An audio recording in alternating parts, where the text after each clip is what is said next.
Great evening, everybody. It's Monday night. It's Coach Chi, and yes, we are live here on SheSpeaksTV. Amazing content, dynamic conversation, food for the soul, mind, body, and spirit. And tonight, I am excited because you guys know, I'm greedy.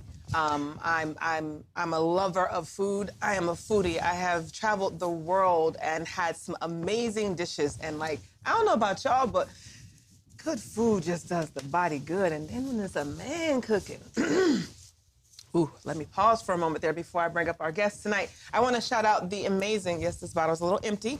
We play no games around here, but this is Revanche Cognac.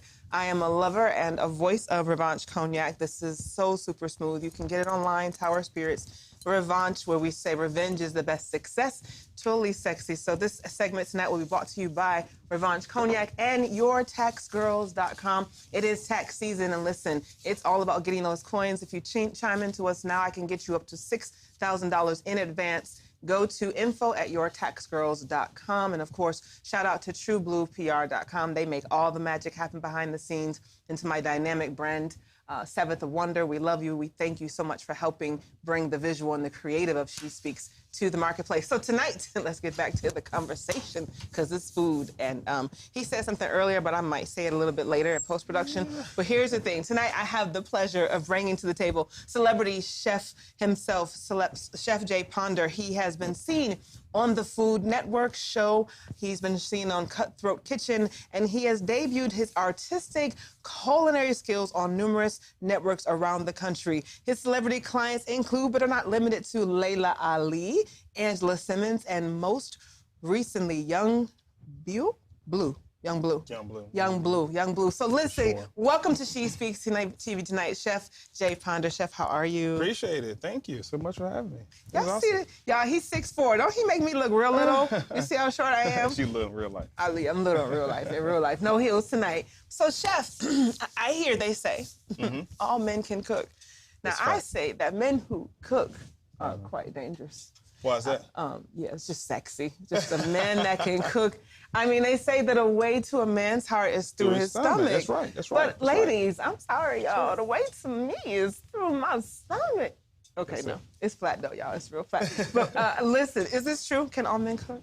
It's true. It's fact, and that's what I stand on, and I signed that. You signed that, Yeah, so you approve that message. Absolutely. So even if it's boiled water and toast and a bowl of cereal with skim milk. That's it. Some top ramen. Top ramen. Brothers make it happen. Ooh, you know. That's right. Did you see about them noodles on TikTok where you had the brother made them? He called them ninja noodles. That's what I'm gonna call them tonight. Oh, really? But we substitute that word. Oh, and gotcha. They Okay, heard. They came with sausages sliced up, a fried egg hard, and some Creole seasoning, spicy ramen. My brother did that, right? Brother did See what I'm that. saying? All men Can cook ramen. That's right. There is hope. Well, tell me more about how this man learned how to cook. Man, it started like long time ago. We can go back. We got time. Yeah. Let's go back. We go back. So here's what happened. I spent a decade in the Navy. Bless you. Thank you for your service. Thank you as well. And I was a culinary specialist, or MS cook. Okay. And I cooked for admirals and dignitaries, all that kind of stuff, right? Oh, you had the real chaw. Yeah. Okay. Yeah. For all our soldiers, Marines, we didn't get worked that in the kind of house. food. Oh, you worked in the house. Yeah. I was a house ninja. Okay. So anyway, after my tenure in the military, while in the military, I had a chance to cook for a lot of great people: Chuck Norris, Bruce Willis, Celine Dion, Cuba Gooding Jr. In the military? Yeah, in the military. They actually filmed the movie Tears of the Sun with Bruce Willis on board. I cooked for Bruce the entire week. Wow. Cheese and mushroom omelets. That's all he ate. He's your height, actually. Oh, he's fun size. In real life, yeah. Okay. Yeah, Bruce is small. Small guy. So once I got out of the military, went to the culinary school, got my associates in culinary science, got my bachelor's in food service management, ended up debuting on Food Network, on Chop, and after that, did Cutthroat Kitchen, and kind of did a whole plethora of things when it came to food. Worked in every facet of culinary, worked on cruise ships, I've taught culinary at college, I've done a lot of stuff. Okay. I'm probably missing a whole lot of stuff. But you do so much, you forget, you know what I'm saying? He fed Chuck Norris, y'all. Yeah, Chuck Norris, yeah. Wow. Yeah, I will never forget that. Hashtag eggs and mushroom omelets. Yeah. For real. So after doing that, I just moved to Atlanta recently. Okay. Come from the DMV area. Most of my clients. So you left Chocolate City. He left Chocolate City. We so good to have him in the South. Peaches here. Came back home from here originally. Came back home. Okay. And just trying to get things off the ground down here in Atlanta. Okay. So far, so good. I would say. You know. So far, so good. It's cracking. You know what I mean? Well, first of all, this is Atlanta. It is. And it's you know, this is Black Hollywood. For sure. And this is a place where it was funny. I was having a conversation with one of my girlfriends this morning, and I told her anything that I can delegate that will take time off my plate. One of those things is cooking. I'm gonna find a chef, right? Oh. Because it just, again, if you put yourself in that position, it's just to know entrepreneurs, you work too hard to have to come home to cook a meal. So why not call yourself a chef? And we got Chef Jay Ponder and we got here food in the prep, ATL. We got food prep. I love all that. Why wait? Why Eat wait? now. Eat now. So understanding that, like, a man that can cook, ladies, we know this is the truth. It is the way to a man's heart because we wear the pants. We do so much. We cook 3 square meals a day. But imagine coming home. Y'all hear that? Get a little close to that top. You know, a man that can work, it makes life so much easier. So let's talk about what is one of your most popular dishes? Since I've been in Atlanta, it's been a whole lot of lamb. Man, we are on the lamb Lord, kick here. You're about to run the lamb out of business down here. You know, I thought that was a joke, but lamb is... It is real spit down here. I'm going to Pasha tonight to get some lamb. See what I'm saying? The best lamb at Therapy Lounge, though. Best lamb. Therapy Lounge. I love it. Is it open on Monday? It is. You send me messages. If you're watching, look at Therapy Lounge. Yes. Lamb, I think salmon is popular down here. And that's about where it stops at down here. Now, me personally, I can do a plethora of anything, you know what I'm saying? Classically trained French cuisine, so Mediterranean food with Southern twist, comfort, you know. Oh, you bougie. Grandma. Well, you're you cultured. know. Here's what I say. It's trademark. I had to make that disclaimer, you know what I'm saying? Trademark. Don't try it. I don't want to see it printing nowhere. Nowhere, on nobody's shirt. All chefs can cook, but cooks can't chef. All chefs can cook, but cooks Let that sizzling spirit for a second.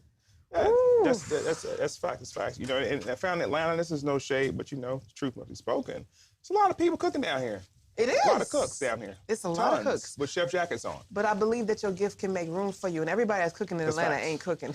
At all. At all. That's facts. Yeah. So what I've discovered is the clientele that I have ventured across here, since they really enjoy my food. Like, they're blown away. So what's the dish that you've made that's made the mouth water? Oh, man, Lobster Bisque. I do something called One Fish, Two Fish, which is it's a crab cake and it's a salmon croquette together on a bed of risotto. What kind of risotto? Just mushroom. Risotto. Okay, Come yes, on, because we know we down with the mushroom risotto. Anything Gotta else, have them shrooms I'm in not there. eating. I know Gotta that's have right. the shrooms. But outside of that, I mean, like, I'm trying to put people on different stuff, you know? Okay. Eat seasonally, you know? What does that mean? Next month is February, Heart Health Month. So focusing on things with omega-3 oils in it, such as avocados and salmon and stuff of that nature. Now, they say too much. I'm an avocado freak. Are Like, you? I buy an avocado. I ate one whole avocado, but then everybody tells me it's too much fat. But it's good fat, though. It's good fat. It's good fat, though. So Okay. you talk about fats, nutrition, you have saturated fats, mono, and poly. You know what I'm saying? Some of them, the way it bonds to you is different. I'm gonna get into the science of it, but I love that. It's a good fat. But no, though. we need to get into the It's a good science fat, of though. it It's good fat. because most people don't understand. For instance, I take a vitamin K2, which is MK4, MK7, right, for heart health. I take a pomegranate supplement for heart health. A DMSO for heart health because I have issues with cholesterol, like once a week. So I'm very heart conscious, and you said February is coming. So what are some of the dishes that you have on your radar? Let's just go love. Let's go Valentine's. Matter of fact, I'd like for you to cook for me for Valentine's. Let me know. Seriously. I'm stealing part of your schedule now. Yeah. Y'all heard that. Natalie, I know you're watching. Right. Yes. Right. Make that happen. Yes. But I focus on the salmon. Salmon. And for several reasons, you know, in the African American community, diabetes runs rampant, type 2, through our community. And the likelihood of you having type 2 diabetes is directly linked to the fact you have heart conditions and you're overweight, obesity. Okay. And a lot of people, what I figured in the South, since I've been down here, my family especially, they overcook everything. So by the time you overcook it, all nutritional value is gone. Everything is done. So just showing proper cooking techniques. Okay. You know what I'm saying? And getting our people to eat salmon medium well. Yes. The proper way, versus not well. dried out. Right. Well done. Jerk salmon. So no offense. Just we're on Caribbean. I know, here. right? No problem. But you know, just teaching proper techniques and teaching them through how to eat properly, longevity. Okay. Females especially, I know a lot of females take vitamins, but females rarely take minerals. So I talk about mineral intake. Oh. A lot of females think that, I guess the time of the month you get anemia. Right, Lack iron. of iron. No, it's magnesium, not iron. Iron is the byproduct. You need magnesium in your body. So just Come teaching on, root cause people therapy? through that. Come on now. Yes. Teaching them through what vegetables and proteins are fortified with different minerals and vitamins to help you, you know, kind of stay healthy and young and vibrant like yourself. So you have produced Holistic Health. Tell me, it's so interesting that you did produce Holistic Health. That's a whole other side conversation. Let's talk about holistic health and what that means to you, because I think most people understand that your health is your wealth, right? I can make all the money in the world and I can ball all out, but if I don't have my health, then I'm really not myself. You won't be around to enjoy it. Right. You know what I'm saying? So that really started, like I was saying, I realized, I think the last couple of years, my grandmother, God rest her soul, she was a sharecropper.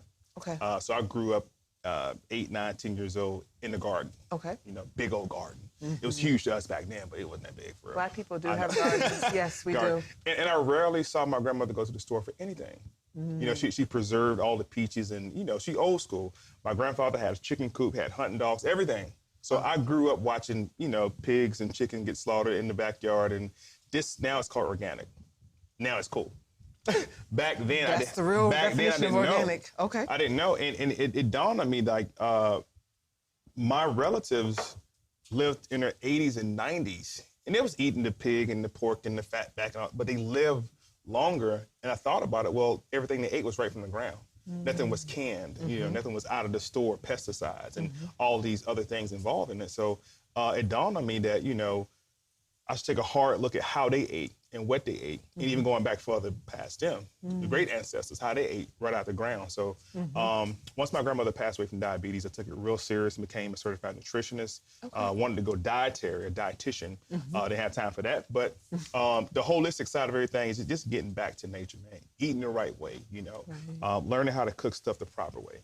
You know, you can eat not everything, but this is in moderation. Do you think there's a difference between rural living and city living when it comes to holistic health? Yes, yes. Right, yes. because you just said get back to I wish, like, I live in a condo in the city in a high rise, right? So all I want to do is go down to Whole Foods and see what they have prepared for me, or, you know, hit a local restaurant and see what's deemed vegan or organic on the menu. But how do I bring holistic health into my home, you know, when I live such city life? I think it's easier to be rural and plant, but in the city where the soil's not too great here in Atlanta. Well, you know, it plays a part in also the psychology of it too. You know what I'm saying? Living in the city versus living out what we call the country, living out, you know, on a farm, whatever the case is. The psychology also plays a part in how you eat. You know, you have a second brain in your stomach. Okay. You know, sometimes we feel like we're not hungry, have an appetite, we're upset, whatever the case is, second brain in your stomach. So your environment also influences how you eat and what you eat as well. So living, I'm not knocking the city, love the city. Make disclaimers, you know what I'm saying? But living out in the country, you have time to kind of take it all in. Right. You know what I'm saying? You can vibe a little better. I tell people every so often, if you do live in the city, you have a relative live out in the country, go out and visit them. Yes. Take your shoes off and walk around. Yeah, you have to. Yes. You have to get grounded, you know. Put your hand in some soil and get back to that. And I think that'll help out a little bit. I love that. But what you're really saying is get back to spirit. That's really what you're saying. You're really saying get back to spirit, get in touch with Mother Earth, get reconnected. Because honestly, when you put your whole body in alignment spiritually, when you tap into your chakras, like I could really go there. When you tap into your chakras, right, your root chakra is just as important as your crown, right? But if you're not grounded and the third eye ain't opening, and then you got your throat gonna lock up, it's a lot of stuff happening. But your spirituality is equally tied to your whole holistic health and what you believe and what you see it in. And you touched on something earlier. As the mind thinks, so it manifests. Yes. Right? So we go there. So if you begin to think a certain way, I always tell people, if you say, oh my God, I'm getting sick, and in 24 hours you're like, girl, I'm sick, I don't know what happened. Yeah. What you said is what grew, Yep. because the subconscious doesn't understand that you're playing with it, right? And so you're in the world of CBD, and I've been using a product by Prt I. I was telling you about the Switzerland-based company. Awesome company too. Awesome. Yeah. Products are super dope. I mean, and again, they're making products that are like dealing with COVID. They're making products, light years technology, fusing into the body like yum, good stuff. And I love CBD in my food lately. Like, I love CBD. I like green things in my food. And with that being said, so in the good God, let me tell you something. The level of relaxation. I think most people look at anything that looks like a flower and says, "Oh my God, it's this. It's going to make you so high. It's going to get you paranoid." But people don't understand. CBD is medicinal. Yes, it is. And has a lot of healing properties, like which is why Prt I products are dope. But I see that you're whipping something. You got the pots and pans here, and I know that you're holistic health, and I know you cook with some CBD. Tell me, what we got going on over here? I'm gonna come a little closer. What I'm whip up today is some lobster chowder. Okay, talk about it. What we got going on? Well, we got some delicious lobster claw with the meat right here. These are awesome. This is real, y'all. This is real. It's not fake. We got some fresh potatoes and then an array of herbs. So we have nutmeg, a little bit of obey. We have some seafood stock, chicken stock, some flour, parsley, and some heavy cream. And this is just the Chef Ponder mix right here, coming soon to somebody's kitchen. Chef Ponder mix. Oh, okay. So this is the secret sauce. Secret season right here. Speaking of secret season, shouts out to Layla Ali for letting me hold on to these delicious spices. Layla Ali, thank you, boo. Go check her out. Goat seasoning blend. Yeah, that's a great. And then the sassy seasoning. Sassy seasoning. Oh, Layla Ali, what are we doing with this? A salt-free, savory blend, organic herbs and spices. Yep. Layla, you go, girl. And she's super into health also, you know what I'm saying? So this obviously is, coming from a boxing career and then watching her father grow up. You already know it. Spicy pepper blend. Now, what makes pepper spicy? What did she put in it? Pop some cayenne in there. Okay. A bit of cayenne in there. Cayenne. You know what I'm saying? Yeah. So that's what we're going to do. I mean, it's cold outside.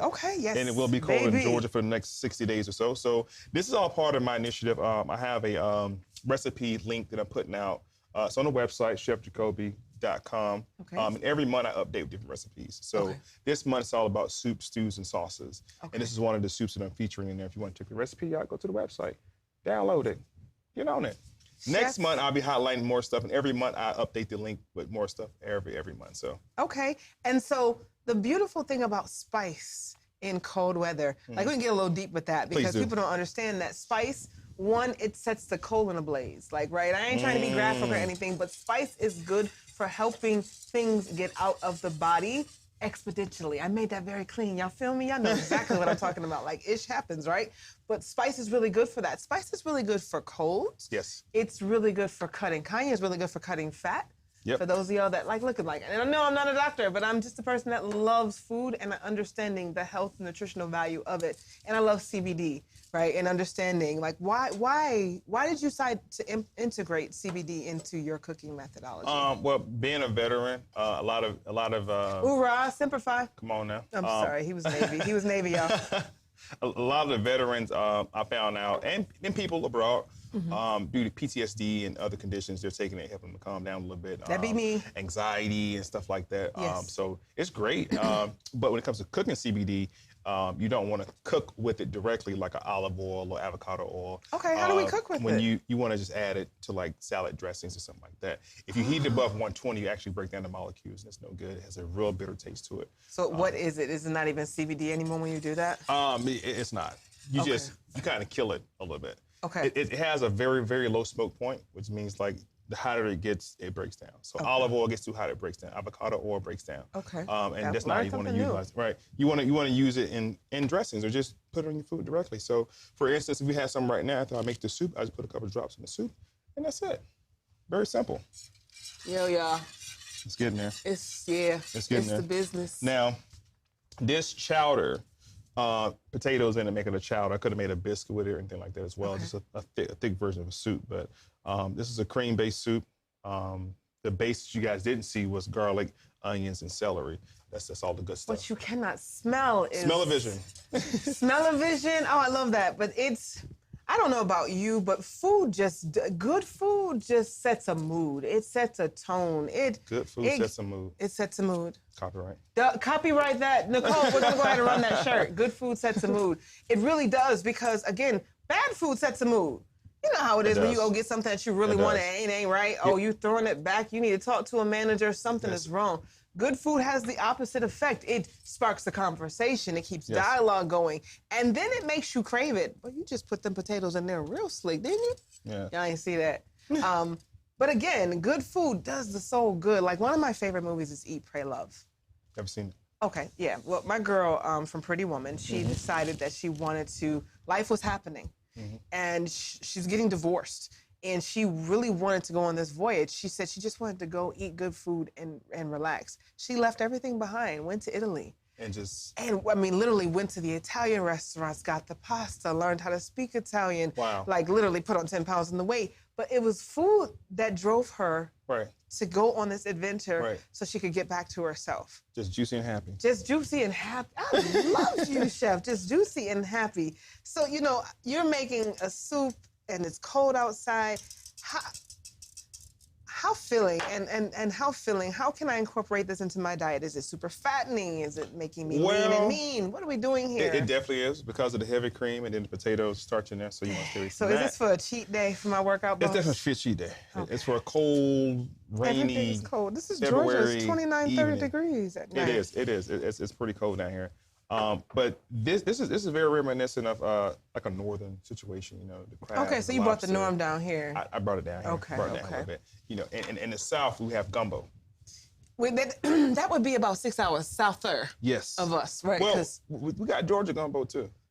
I don't know. I just believe that if you're going to get it in New Orleans, baby, you're going to just respect New Orleans with the gumbo. I had gumbo in New Orleans. Right. It was all right. It was okay. It's okay. So what kind of gumbo do you do? Do you got a fusion going on? What's the chef's gumbo? Well, you know, the only thing that makes a gumbo is the okra. The okra? The okra, you know. And with okra, of course, we're going back to Africa with the okra. That's what Talk about it. It's cultivated from Africa. I did not know that. The word okra means gumbo, literally. That's what it means, gumbo.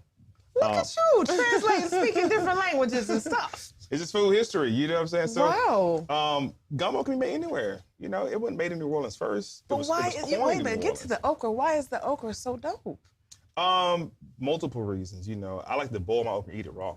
Okay. Raw okra. You like it crunchy? Because, see, when I was a kid, my grandmother would make it, and it was slimy. So the people that got the food, though. What's the good stuff? Y'all see my face like, For all the fellas, you might want to get on the okra. Wait, why? No, let's talk about it. Why the fellas got to get on the okra? You know, it does what? It's supposed to. Does what? Boost what? Boost your stamina. Stamina? Yeah.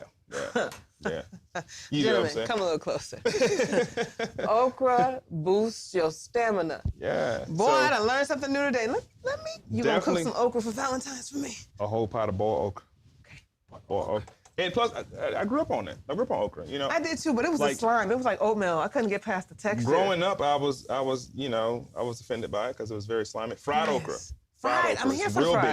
Real big down here. Well, anything fried in the South is really big. Matter of fact, skinny people are really a big spectacle in the South because like somebody ain't been feeding you if you too thin down here. It's an insult. It's an insult. If you skinny, somebody will feed you. Somebody will feed you. Yeah. When I first moved here, Chef, somebody walked up to me and said, "Where are you from? You're not from here." And I thought it was because of the blonde hair. I thought it was because of the dialect. And the brother said, "Nah, you too." And it was in real life. And I was like, "But little booties matter. What y'all talking about?" Well, you know, in Georgia, more.